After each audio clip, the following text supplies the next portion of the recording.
ఇస్తే ఓ రేంజ్లో ఇవ్వాలి. ఆ స్ట్రైక్తో దిమ్మ తిరిగిపోవాలి. అందుకే ఇండియా ఇప్పుడు advanced medium combat air craft project చేపడుతోంది. శత్రుదేశ దాడులను తిప్పికొట్టడం, నిఘాతో పాటు ప్రతి దాడులు చేసేందుకు అవసరమైన జెట్లను అభివృద్ధి చేస్తోంది. ఒక్కొక్కరికి ఒక్కో రేంజ్లో మోత మోగిపోయేలా పవర్ఫుల్ పంచ్ ఇవ్వాలని నిర్ణయించింది మోడీ సర్కార్. అమెరికా, చైనా, రష్యా వద్ద ఉన్న రక్షణ టెక్నాలజీకి ధీటుగా సిద్ధమవుతోంది.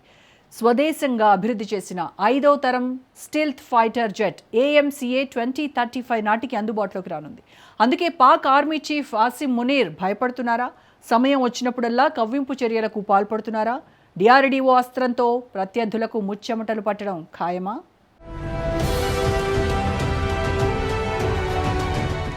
మెగా ప్రాజెక్టుకు DRDO శ్రీకారం. అగ్రరాజ్యాల సరసన భారతదేశం. సూపర్ పవర్ కంట్రీ క్లబ్లో చేరడానికి ఇండియా సన్నాహాలు చేస్తోంది. అమెరికా, రష్యా, చైనాల మాదిరిగానే 5వ తరం స్టెల్త్ ఫైటర్ ని అభివృద్ధి చేసేందుకు అడుగులేస్తోంది. ఆ స్వప్నాన్ని సాకారం చేసుకునే దిశగా DRDO పయనిస్తోంది. ఏరోనాటికల్ డెవలప్మెంట్ ఏజెన్సీ ద్వారా advanced medium combat aircraft project జరుగుతోంది.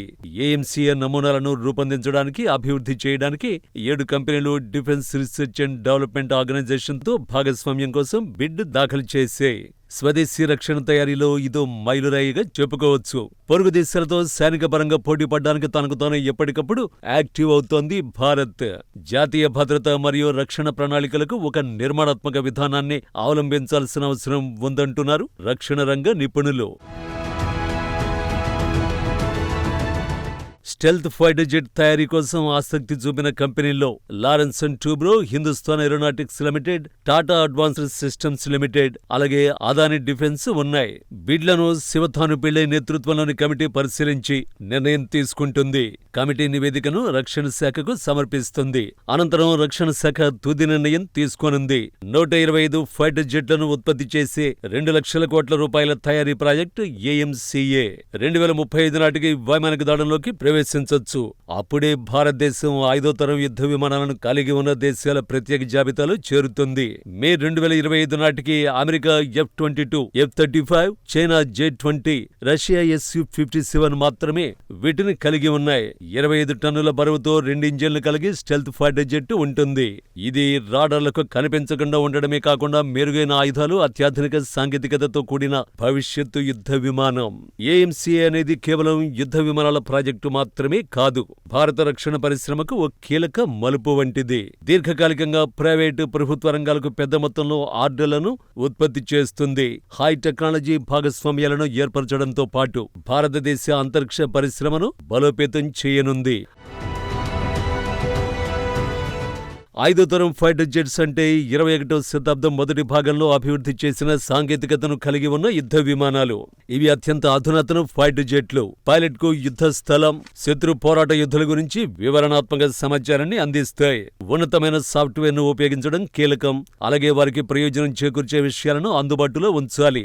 నియంత్రణ, కమాండ్, కమ్యూనికేషన్ సామర్థ్యాల కోసం స్నేహపూర్వకతతో నెట్వర్క్ చేయగల వినూత్న ఏవియానిక్స్ వారి వద్ద ఉన్నాయి. పాకిస్తాన్, చైనా దేశాలతో ఇటీవల సైనిక ఉద్రిక్తతలు నెలకొన్నాయి. దీంతో రక్షణ రంగం బలోపేతంపై మోడీ సర్కారు దృష్టి సారించింది.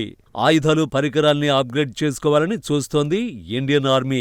అందులో భాగంగానే 2025 ఏప్రిల్లో ఫ్రాన్స్కు చెందిన డసాల్ట్ ఏవియేషన్ నుండి 26 రాఫెల్ M యుద్ధ విమానాలను, మెరైన్ వేరియంట్లను కొనుగోలు చేయడానికి 63,000 కోట్ల ఒప్పందంపై ఇండియా సంతకం చేసింది.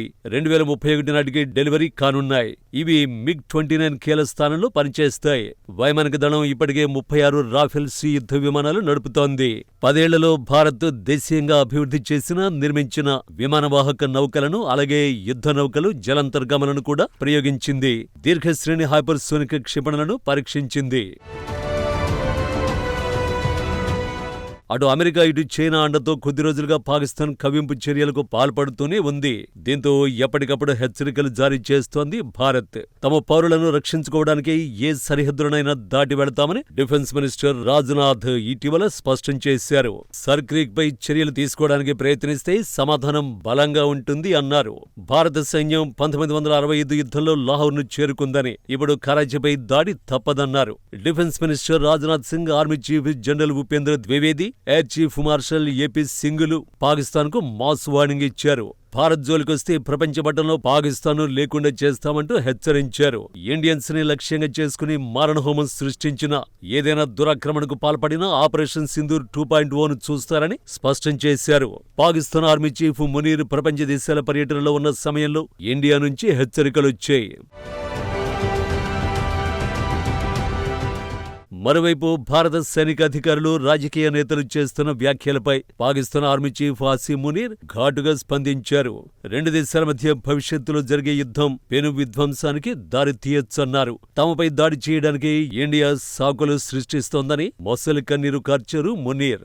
అమెరికా అండతో కుట్రలు చేస్తూనే ఉన్నారు. యుద్ధం తానే ఆపానని డొనాల్డ్ చెబుతుంటే అవును అంటూ రాగం కలుపుతున్నారు ఆసిమ్ మునీర్. మే 10న భారత్ పాకిస్తాన్ కాల్పుల విరమణ అంగీకారం ప్రకటించినప్పటి నుంచి యుద్ధం ఆపానంటూ ట్రంప్ దాదాపు 50 సార్లు రిపీట్ చేశాడు. యుఎన్ వేదికపై కూడా ఆయన ఇదే విషయాన్ని చెప్పాడు. ఎప్పటికప్పుడు అమెరికా ప్రెసిడెంట్ వ్యాఖ్యలను తిప్పికొడుతోంది భారత్. ట్రంప్ వాదనలు నిరాధారమని పేర్కొంది. Director general of military operations స్థాయిలో ప్రత్యక్ష చర్చల ద్వారానే కాల్పుల విరమణ ఒప్పందం కుదిరిందని ఇండియా స్పష్టం చేస్తోంది. తమ వ్యవహారంలో ఎలాంటి విదేశీ నాయకుడు జోక్యం చేసుకోలేదని పార్లమెంటు వేదికగా ప్రధాని మోడీ తేల్చి చెప్పారు. గట్టిగా వార్నింగ్ ఇస్తాం, దారిలోకి రావాలని భయపెడతాం, కాదు కూడదు అంటే టారిఫ్స్ అంటూ వడ్డించేస్తాం, అయినా దిగి రాకపోతే మేమే దారిలోకి వస్తాం. ఇది అమెరికా ఇంధన శాఖ మంత్రి తాజా స్టేట్మెంట్ సారాంశం. రష్యా నుంచి ఇండియా చమురు కొనుగోళ్లకు సంబంధించి చేయాల్సిన యాగి అంతా చేసిన అమెరికా ఇప్పుడు ట్రాక్ మార్చింది. ప్లీజ్ అర్థం చేసుకోండి, రష్యా నుంచి చమురు కొనకండి, కావాలంటే మేమే అమ్ముతాం, ఎంత కావాలో చెప్పండి అన్నంతగా ఇప్పుడు ఇండియాను అమెరికా వేడుకుంటోంది. రష్యా చమురు దిగుమతుల్ని పునఃపరిశీలించాలంటూ విజ్ఞప్తి చేసింది. ఇండియాకు విక్రయించడానికి అమెరికా వద్ద భారీగా చమురు ఉందన్నారు అమెరికా పెద్దలు. తాము ఇండియాను శిక్షించాలని కోరుకోవడం లేదన్నారు. రష్యా ఉక్రెయిన్ యుద్ధం ముగియాలని భారత్ కూడా కోరుకుంటోందన్నారు. సహజ వాయువు, బొగ్గు, అణు, స్వచ్ఛ వంట ఇంధనాలు, ద్రవ పెట్రోలియం వాయువు రంగాల్లో ఇరు దేశాల మధ్య సహకారాన్ని విస్తరించాలని ఆకాంక్షిస్తున్నామన్నారు. భారత దిగుమతులపై విధించిన భారీ సుంకాలను కేవలం రష్యాపై గరిష్ఠ ఒత్తిడి తీసుకురావడానికి తీసుకున్న చర్యగానే చూడాలన్నారు.